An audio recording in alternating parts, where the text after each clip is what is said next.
नमस्कार. मी प्राध्यापक डॉक्टर सतीश कदम. आपण पाहतात गाळीव इतिहास.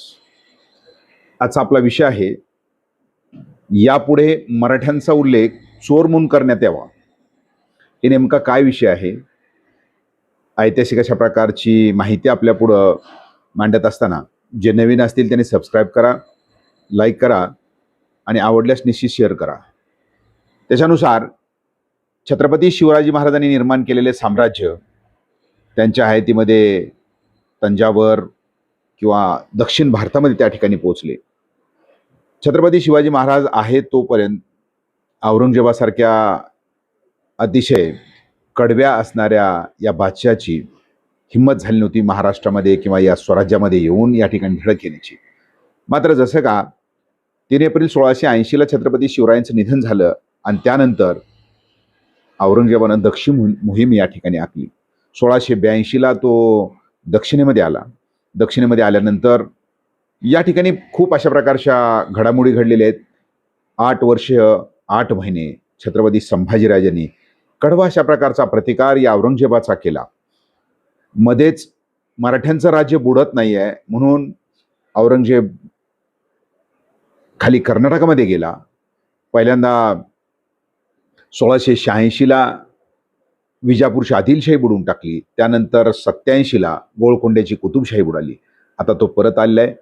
त्यानंतर सर्व असणारी त्याची जी ताकद आहे, ही ताकद छत्रपती संभाजीराजांच्या भोवती त्या ठिकाणी आवळण्यात आली आणि त्यामुळं दुर्दैवानं 11 मार्च 1689ला संभाजीराजांच्या क्रूरपणे त्याला शेवट करता आला.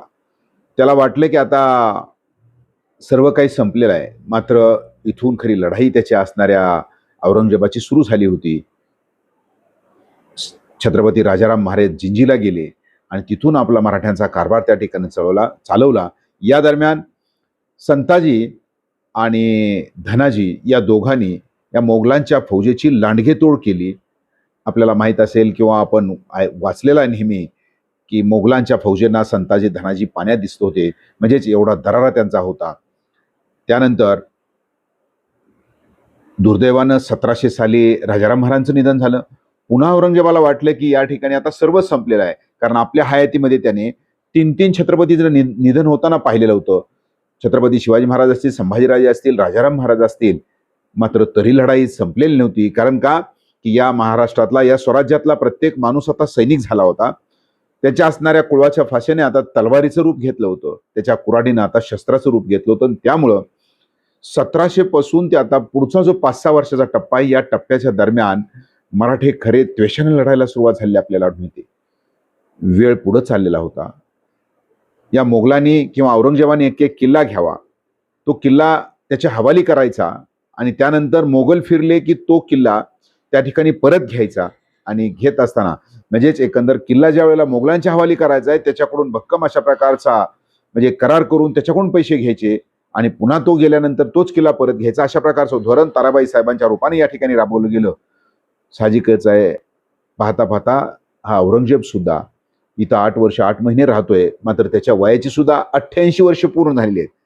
तो थकलेला आहे आणि थकत असतानाच आता त्यानं मराठ्यांचं साम्राज्य किरकोळ आहे, ते बुडू शकत नाही याची जाणीव झाली म्हणून आता तो परतीच्या प्रवासाला लागलेला आहे.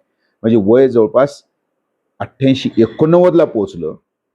औरंगजेब पूर्णपणे 6 फूट पेक्षा जास्त उंचीचा औरंगजेब पूर्ण वाकलेला आहे. त्याच्या शरीराचा जवळपास नाल झालेला होता. अशा अवस्थेमध्ये मराठ्यांच्या घिरट्या मात्र त्याच्या सैन्याभोवती पडायला लागल्या. औरंगजेब असेल तो आता परतीच्या प्रवासाला इंदापूर वगैरे, पंढरपूर, इंदापूर, जामगाव असं करत करत तो आता नगरच्या दिशेने त्या ठिकाणी चाललेला आहे. यावेळीचे जर आश्चर्य आपण पाहिलं तर त्यावेळेला आपल्याला दिसतंय की हा औरंगजेब आता आपल्याच फायद्याचा झाला, अशा प्रकारची भावना या मराठ्यांच्या सैन्याची झाली होती. कारण आपलाच किल्ला त्याला पैसे देऊन त्याच्याकडे द्यायचा आणि त्याच्यानंतर तोच किल्ला पुन्हा परत जिंकून घ्यायचा.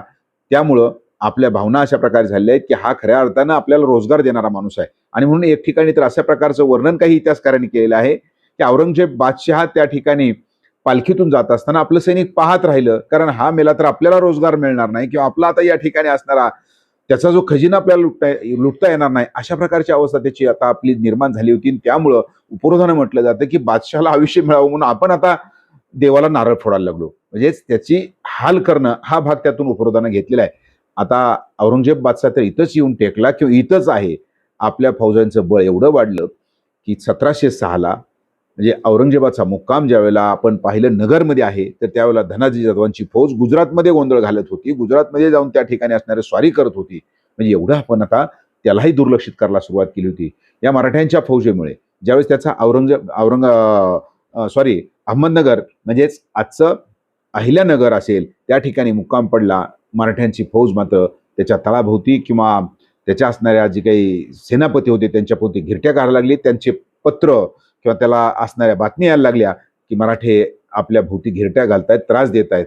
तर अशा वेळेला आपली त्रास देण्याची पद्धत, आपली लढण्याची पद्धत कशा प्रकारची होती? अचानकपणे यायचे, त्याच्या सामानावर किंवा त्याच्यावर धाड घालायची, जेवढं पाहिजे तेवढं लुटायचं, जेवढं सापडेल तेवढं घ्यायचं आणि निघून जायचं.